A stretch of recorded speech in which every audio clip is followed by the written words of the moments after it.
Hello guys, magandang araw sa ating lahat guys. Kasama ng guys, ang ating tanim. Nadali ng bagyo. Ayan nasira.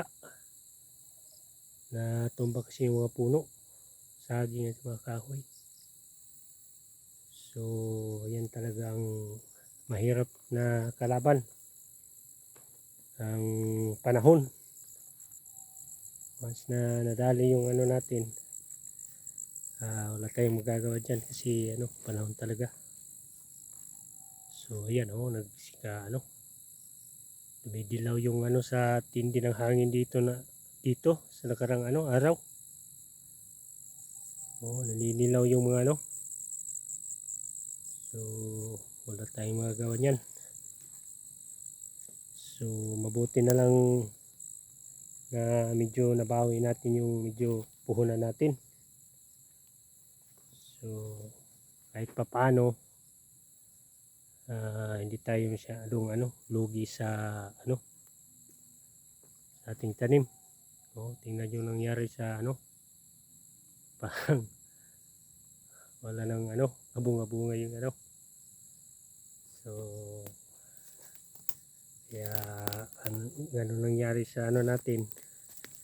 Wala tayong magagawa niyan.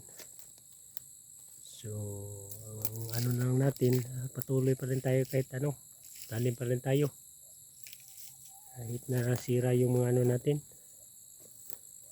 So mabuti na lang medyo nabawi natin to guys. So nakabinta ako malapit ng 20k nito, mabuti na lang.